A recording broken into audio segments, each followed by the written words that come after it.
Friends అందరికి నమస్కారం అండి. మంత్రి జూపల్లి కృష్ణారావుకు ప్రమాదం. తీవ్ర టెన్షన్‌లో అంటూ లేటెస్ట్ అప్డేట్ అయితే రావడం జరిగిందండి. సో, వివరాలు ఏంటనేది వీడియోలో తెలుసుకునే ప్రయత్నం చేద్దామండి. వీడియోని చివరి వరకు చూడండి. కంప్లీట్ ఇన్ఫర్మేషన్ అయితే అర్థమవుతుంది. మీలో ఇంకెవరైనా సరే మన ఛానల్ సబ్స్క్రైబ్ చేయకుండా చూస్తున్నట్లయితే వెంటనే మన ఛానల్ సబ్స్క్రైబ్ చేసుకోండి.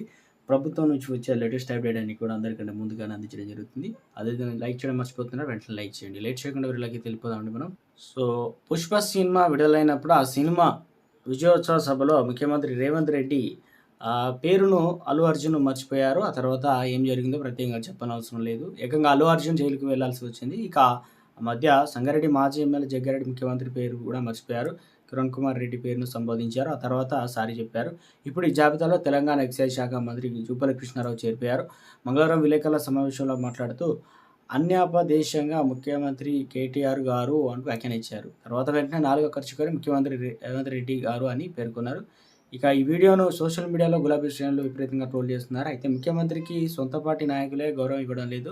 ఇలాంటి పరిస్థితుల్లో తెలంగాణ రాష్ట్రంలో ముఖ్యమంత్రి కలగడం అనేది దారుణం. అనగా మొన్న అల్లు అర్జున్ పేరు మర్చిపోతే జైలుకు పంపించారు. సంగారెడ్డి మాజీ ఎమ్మెల్యే జగ్గారెడ్డి కిరణ్ కుమార్ రెడ్డి పేరు సంబోధిస్తే మందలించారు. ఇప్పుడు జూపల్లి కృష్ణారావు కేటీఆర్‌ను ముఖ్యమంత్రి అని పేర్కొన్నారు. ఇప్పుడు జూపల్లి కృష్ణారావు కూడా కేబినెట్ నుంచి బయటకు పంపిస్తారా అంటూ బీఆర్ఎస్ నాయకులు సోషల్ మీడియా వేదికగా ప్రశ్నిస్తున్నారు. ఇక ట్విట్టర్‌లో పోస్ట్ చేసినటువంటి కేటీఆర్ జూపల్లి కృష్ణారావు పేరు సంబోధించిన వీడియోను మాజీ మంత్రి కేటీఆర్ తన ట్విట్టర్ ఖాతాలో పోస్ట్ చేశారనమాట.